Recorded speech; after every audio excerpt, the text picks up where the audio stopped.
Imagine for a moment that every emotional struggle you've ever faced was rooted not in your own mind, but in your concern for how others see you.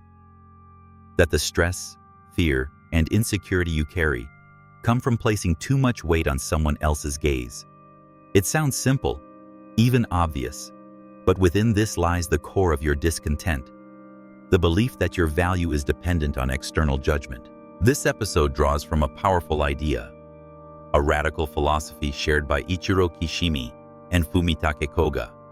They argue that our worries, though they may seem internal, are shaped entirely by the world outside. There's no such thing as a problem that exists in a vacuum. Behind every internal battle, there's a shadow of another person, another expectation.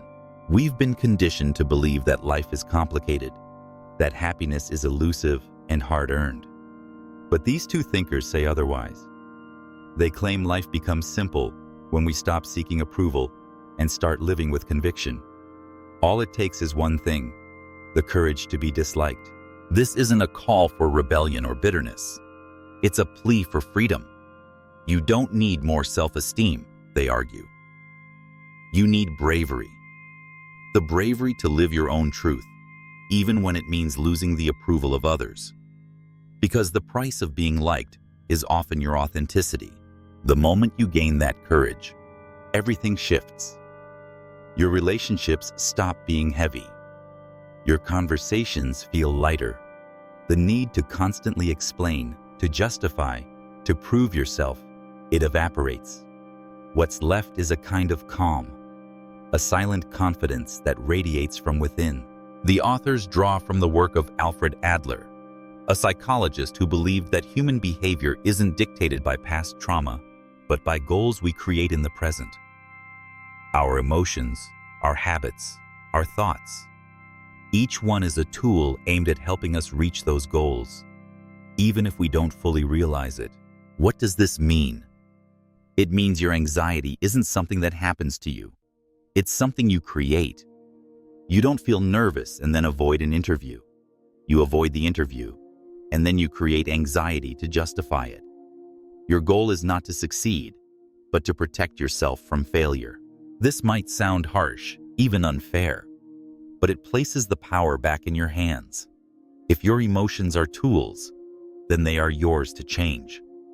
And the first step toward change is recognizing that you are not bound by your past. You are bound only by the meanings you've assigned to it. Kishimi and Koga say it clearly. No experience determines your success or failure. What matters is what you do with that experience. The event itself doesn't imprison you. It's your interpretation that does.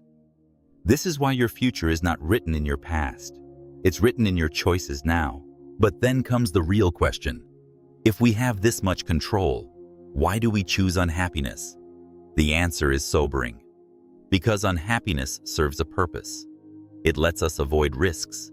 It allows us to retreat into comfort. When we believe we are broken, we excuse ourselves from trying. So, unhappiness becomes a strategy. It helps us dodge responsibility. And at the heart of this strategy is a single goal: gaining the approval of others. This goal is insidious because it promises happiness but delivers dependence. It convinces us that we must earn love to be worthy of it. Approval feels good, but it's a trap. It rewards us for betraying ourselves. We mold our behavior to meet expectations, and in doing so, we lose our freedom. We stop living authentically. We start living as performers, constantly auditioning for acceptance. The danger is not just emotional. It's existential. When you make approval your highest priority, you give away your ability to define what matters to you. You live your life according to someone else's standards. You become a prisoner of their praise and their silence. Worse still, the goal of gaining approval is often unattainable. People are inconsistent. Their expectations shift. Their judgment is not always fair. So, you end up chasing a moving target, exhausting yourself in pursuit of something that was never in your control to begin with. And when the approval doesn't come, you change the story. You tell yourself you're flawed. You justify their rejection with shame. It's easier to believe that you are unworthy than to admit that you've been chasing something fundamentally unreliable. This belief that you are somehow broken becomes your armor. You wear it to avoid rejection, but it also prevents growth. Because if you're flawed beyond repair, then there's no point in trying. And so, the cycle of unhappiness deepens. It also poisons your relationships. When your self-worth depends on others, you turn every interaction into a competition. Their success feels like your failure. You envy those who are admired because their light makes your darkness feel deeper. Worse still, you expect returns on your kindness. You give, but you expect recognition in return. When it doesn't come, you feel betrayed. You start to believe that love must be earned through sacrifice, and you hold others hostage to your expectations. But there is another way, a path rooted in contribution, not validation. When you stop asking, "Do they like me?" and start asking, "Am I useful to someone?" everything changes. Suddenly, your focus shifts from impressing others to impacting them. This kind of contribution is powerful. It doesn't rely on approval. It isn't transactional. It's grounded in the simple truth that helping others makes you feel good. That giving, when done freely, is not a burden. It's a form of fulfillment. You don't need applause to know you've made a difference. When you see the smile on someone's face, when you feel the quiet gratitude in their presence, that's enough.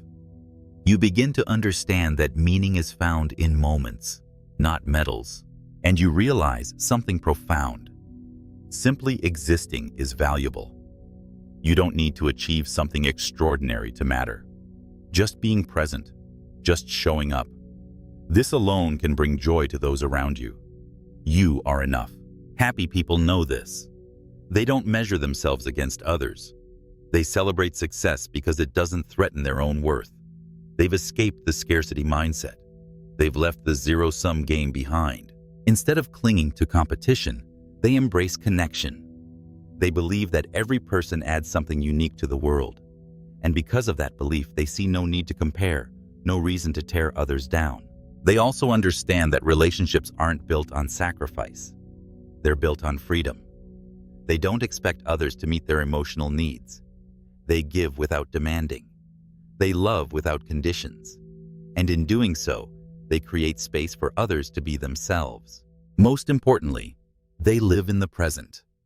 They don't delay happiness until they've achieved something impressive. They find joy in the process, in the walk, not the destination.